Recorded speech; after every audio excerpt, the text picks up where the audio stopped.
cerita Jakarta, kalau kita bicara Jakarta itu sebetulnya kalau kemarin ulang tahun ke-497 itu sebetulnya usianya sudah lebih dari itu.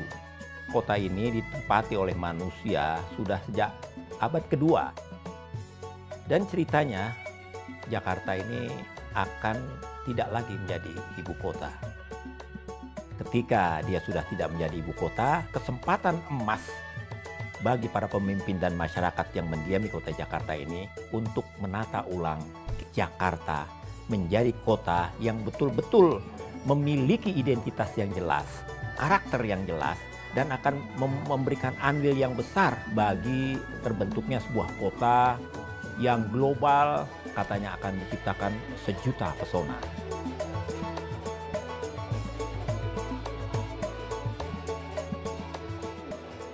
Dengan pindahnya ibu kota dan Jakarta tidak menjadi ibu kota, itu keberkahan buat kota Jakarta dan keberkahan bagi masyarakat yang ada di dalamnya. Karena kita bisa lebih fokus menangani persoalan-persoalan lokal Jakarta.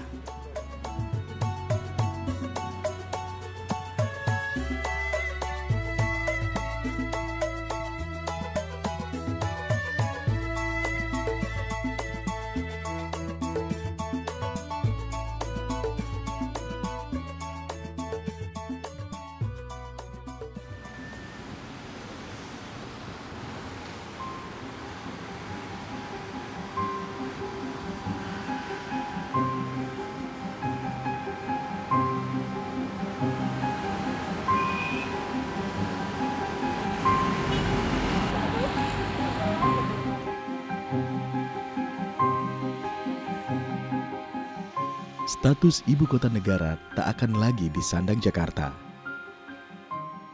Status tersebut berubah usai Undang-Undang Nomor 2 Tahun 2024 ditandatangani Presiden Republik Indonesia.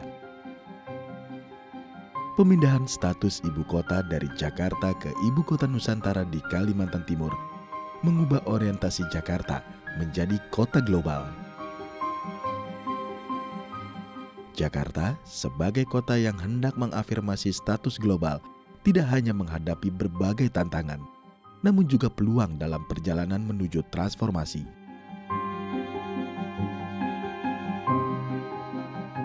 Jadi kalau memang sekarang misalnya ada niat mau memindahkan ibu kota, maka tentu saja ini merupakan peluang besar dan saya menyebutnya kelahiran kembali kota yang menjadi dirinya sendiri.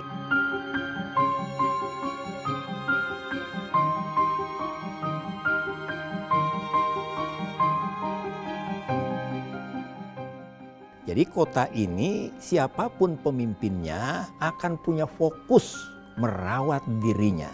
Kalau kemarin ketika berstatus sebagai ibu kota, di pundaknya itu ada beban kementerian ini, beban kementerian ini, beban politik itu, beban peristiwa ini, beban ini. Sehingga dia nggak bisa lagi memikirkan dirinya sendiri.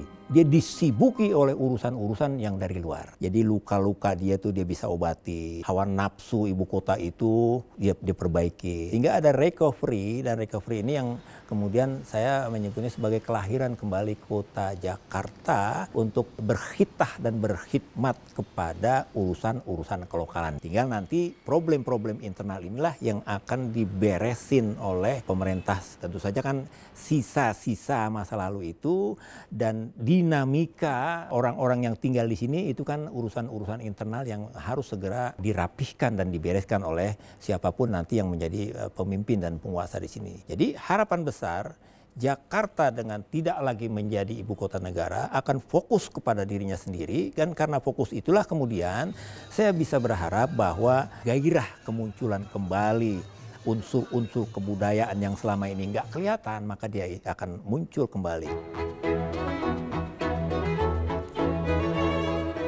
Dalam konteks Jakarta kini, berdasarkan indikator Indeks Kota Global yang dirilis oleh lembaga Kearney, beberapa indikator masih memiliki jarak. Contohnya dalam indikator Cultural Experience, di mana kota global seminimal mungkin harus memenuhi target wisatawan internasional per tahun sejumlah 30 juta orang.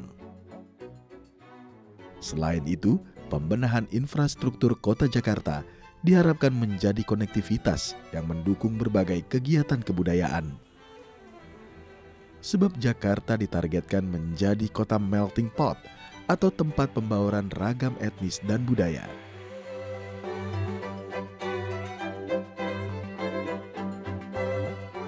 Sebenarnya bagus ya, bagus ketika Jakarta digadang-gadang sebagai kota global. Itu kan hal baik untuk kedepannya gitu kan. Global dalam artian kan segala apa yang dibuat tuh bertaraf internasional gitu. Itu sih dalam hal itu baik ya. Tapi dalam hal lain kan kita juga harus banyak memperhatikan gitu. Bagaimana menuju kota global yang harus disiapkan kan banyak sebenarnya. Tapi kalau sudah dicanangkan tapi semuanya belum siap, itu yang akan menjadi bumerang kalau menurut saya. Karena Jakarta kota global kan juga harus dibarengin dengan sarana, prasarana, infrastrukturnya, terus juga yang lebih dalamnya lagi adalah manusianya gitu, sumber dayanya. Bagaimana Jakarta sebagai kota global kalau sumber daya manusianya, warganya aja belum berpikir secara global gitu, belum siap dengan hal-hal yang bertaraf internasional gitu. Ya itu sih yang sebenarnya harus dipahami dulu sama kita semua gitu. Jakarta kota global yang hanya dicanangkan pemerintah atau Jakarta kota global yang dirasakan oleh semua pihak, pemerintahnya, masyarakatnya.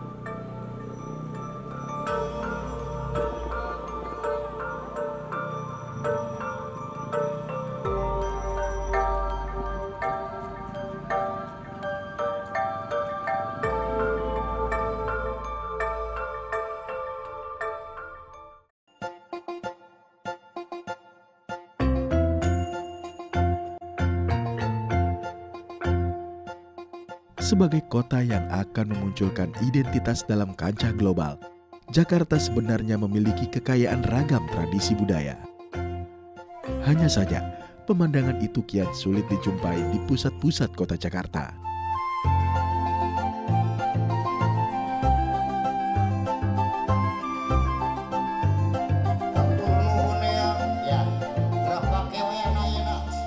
Berbagai ritus dan tradisi hanya kerap dijumpai di wilayah pinggiran Jakarta. Seperti ritus hajat bumi yang diselenggarakan oleh masyarakat Keramat Ganceng di Pondok Ranggon, Cipayung, Jakarta Timur ini misalnya. Hajat bumi menjadi salah satu ritus kebudayaan yang menggabungkan tradisi budaya Betawi dan Sunda yang masih dilakukan oleh masyarakat Keramat Ganceng. Ritus ini dikemas dalam balutan nuansa budaya lokal dan keagamaan, mulai dari pengajian,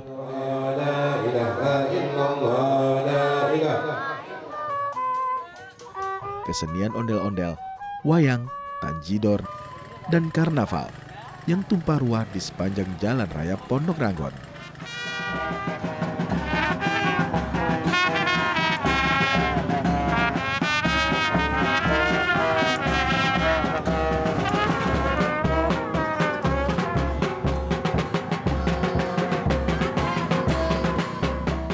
Sedekah bumi itu buat orang Pondok Ranggon berarti ungkapan rasa syukur masyarakat Pondok Ranggon atas nikmat Allah yang udah beri sama kita selama 1 tahun, dan kita berharap di tahun depan ke depan ini akan diberi keberlimpahan lagi oleh Allah Subhanahu wa Ta'ala gitu. Tapi orang tua kita, leluhur kita itu menginginkan itu hajat bumi itu setiap hari, karena dalam hajat bumi itu kan ada kegotong royongan, kan kita kudu tiap hari menebar kasih sayang, kudu setiap hari. Jadi orang tua kita menginginkan setiap hari ini kita terus menjalani apa yang menjadi isi dari hajat bumi itu.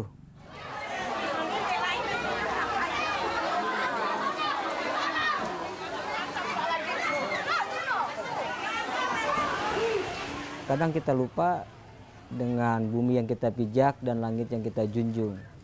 Padahal kita hidup itu di bumi yang Allah ciptakan ini sudah sungguh luar biasa, dan harusnya banyak sekali pelajaran yang kita petik. Bumi walaupun kita injak, kotori, tetap dia memberikan hal-hal yang baik untuk kita semua. Memberikan buah, makanan buat kita semua. Selain daripada ungkapan rasa syukur, kita juga dituntut untuk merawat, menjaga bumi ini. Karena yang hidup di bumi itu bukan hanya kita, yang harus kita juga wariskan kepada anak cucu, putu keturunan kita nanti. Oleh karena itu kita jaga aja alam semesta ini dengan sebisa kita, minimal kita tidak membuang sampah sembarangan. Itu bukti nyatanya kita peduli dengan bumi kita. Bukan berarti kita menyembah bumi, karena kita menghargai bumi ini ciptaan yang maha kuasa, yang harus kita jaga. Dan memang acara haji bumi ini, ritual itu dibungkus dengan seolah-olah kayak hal-hal yang mistik. Ya padahal itu hanya makanan biasa. Saya berharap juga, ayo bersama-sama kita lihat budaya ini jangan dari kacamata mistik. Kita nggak akan pernah bertemu kemuliaan daripada luhur kita. Ayo kita buka dengan nilai-nilai apa yang luhur sampaikan lewat daripada ritual itu. Sehingga ini yang akan justru bermanfaat buat kita semua.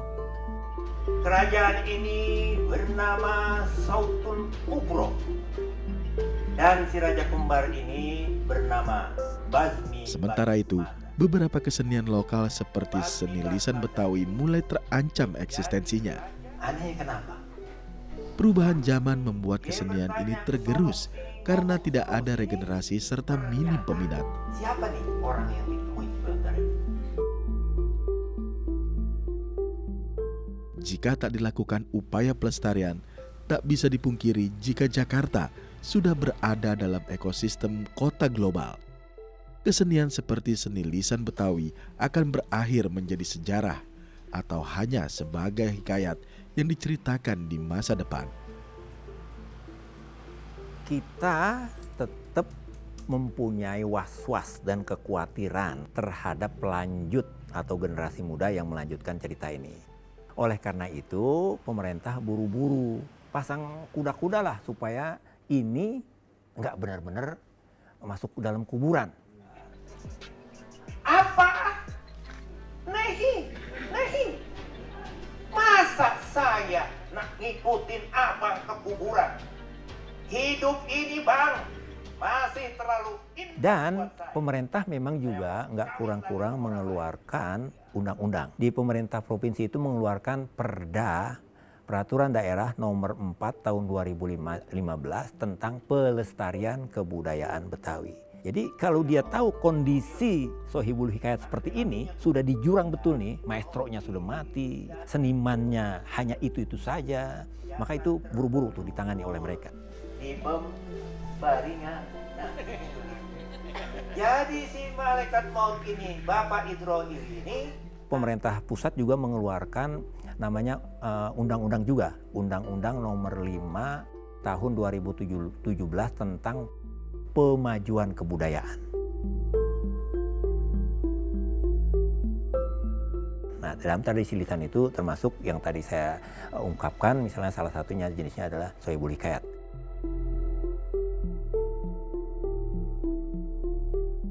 Jadi pemerintah memang sudah sadar bahwa ini kekayaan kita.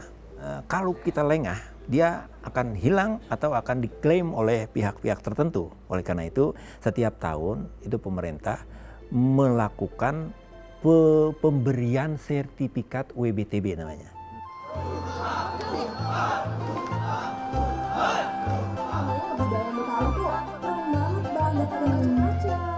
Pelestarian budaya memanglah tidak gampang. Namun dengan adanya peraturan yang mendukung, tentu akan menjadi lebih mudah. Melahirkan kembali, kemudian mempertahankan eksistensi budaya tak bisa dilakukan jika harus melawan arus perubahan zaman.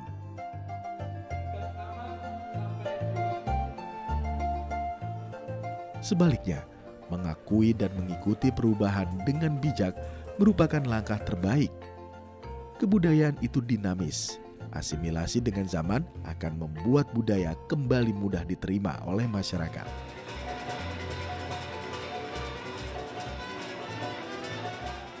Kalau menurut saya ya, peluang Jakarta sebagai kota global dan Jakarta sudah menjadi daerah khusus Jakarta, ya harusnya pemerintahnya juga kuat memajukan seni dan budaya lewat peraturan, lewat ruang yang disediakan, dan lewat acara-acara yang memang diberikan untuk budayawannya atau seniman-seniman tradisi tampil di situ. Tapi jangan lupa juga seniman-seniman tradisinya atau budayawan-budayawan lokalnya juga harus belajar bagaimana memposisikan diri, juga bersaing dengan global yang dititelkan sekarang gitu. Bagaimana kita bisa menjadi global kalau pemikiran kita masih feodal? Bagaimana kita bisa global kalau pemikiran kita masih jadul? Nah, makanya kolaborasi, akulturasi itu bisa dikemas secara baik dan itu juga bisa dilakukan. Ya, jadi untuk warganya sendiri harus berpikir global, pemerintahnya harus berpikir global hingga Jakarta benar-benar menjadi kota berjuta pesona yang pemikirannya secara global. Tapi bagaimana itu bisa terjadi? Ya balik lagi peraturan pemerintahnya. Bagaimana pemerintah bisa menghadirkan itu di ruang-ruang publik terbuka, ruang-ruang yang mereka memang punya, dan kebijakan itu yang harusnya dilakukan pemerintah agar budaya Betawi, budaya Jakarta bisa tersebar luas, bukan cuma di pinggiran-pinggiran yang bisa kita nikmati, tapi di tengah kota Jakarta, di show-show internasional yang harusnya itu terjadi gitu.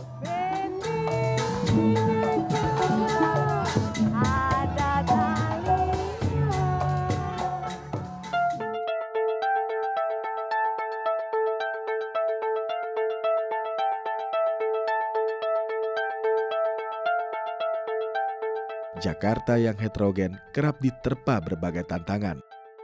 Apalagi statusnya akan menyandang sebagai kota global. Hal itu membuat kearifan lokal kian terpinggirkan jika membiarkan warisan budaya ini mendekati kepunahan.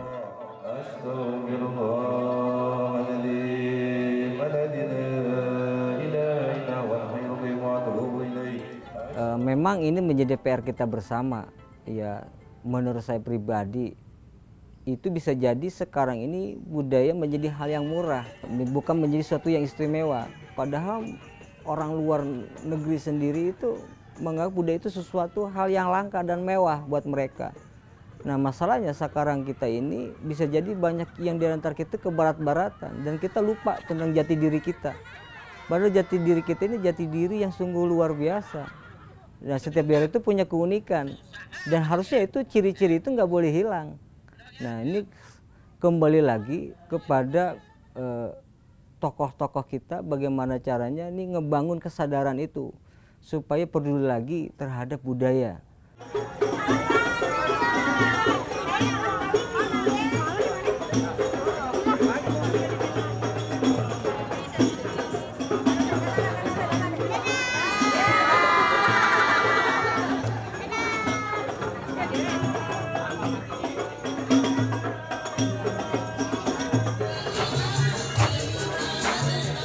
Ayo bebarengan kita jaga lagi dan lestarikan budaya kita. Karena ini adalah warisan daripada leluhur kita dan ini bagian identitas diri kita. Gitu, identitas yang harus kita pertahankan. Ya, jadi di budaya sendiri terselip banyak nilai-nilai yang harus kita kerjakan sebetulnya. Gitu. Ayo bebarengan dengan semangat kita teruskan budaya di Jakarta ini. Kita terusin daripada peninggalan-peninggalan orang tua kita, dan ini seharusnya menjadi center gitu, menjadi pusat perhatian oleh semua orang.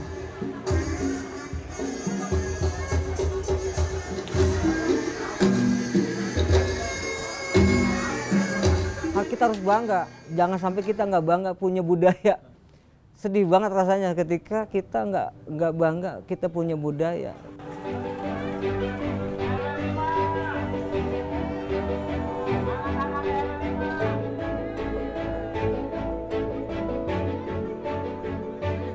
Perubahan lingkungan, urbanisasi, dan globalisasi membawa pengaruh baru yang dapat menggeser budaya lokal. Oleh karena itu, penting untuk mencari keseimbangan antara globalisasi dan pelestarian budaya lokal.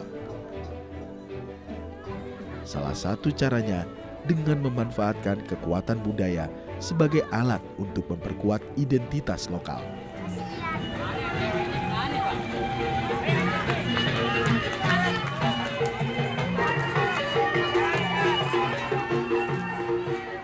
Nah, ini memang harus difokuskan kepada yang inti. Jadi pemerintah harus hadir di situ.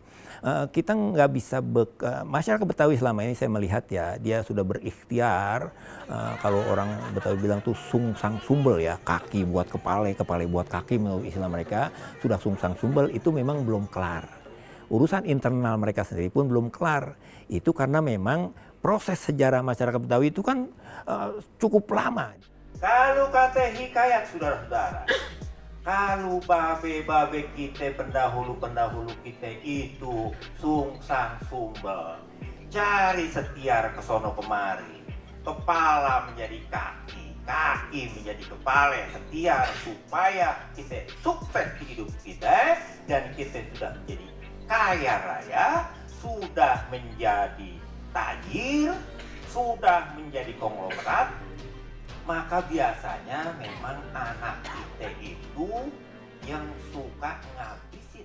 Kalau untuk seniman-senimannya tentu saja dia harus introspeksi. Jadi sebelum dia ngamuk-ngamuk memprotes ini itu, dia harus melihat dirinya sendiri.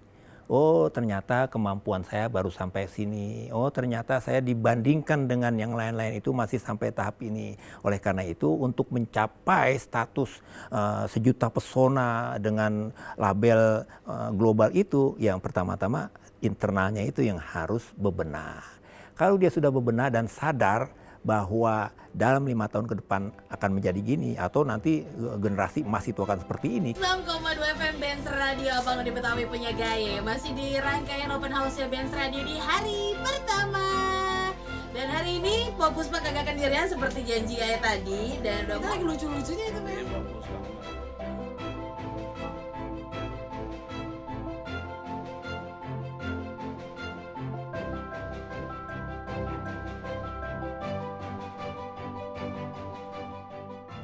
Akan kamu apain ini tempat kelahiran kamu.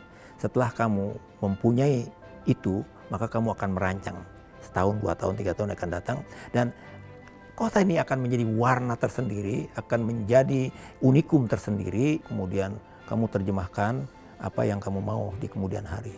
Dengan begitu barulah kamu akan sejajar berdiri yang memuliakan kamu, memuliakan kota kamu, dan akhirnya tujuan dari sejuta pesona dan global itu menjadi identik dengan kamu.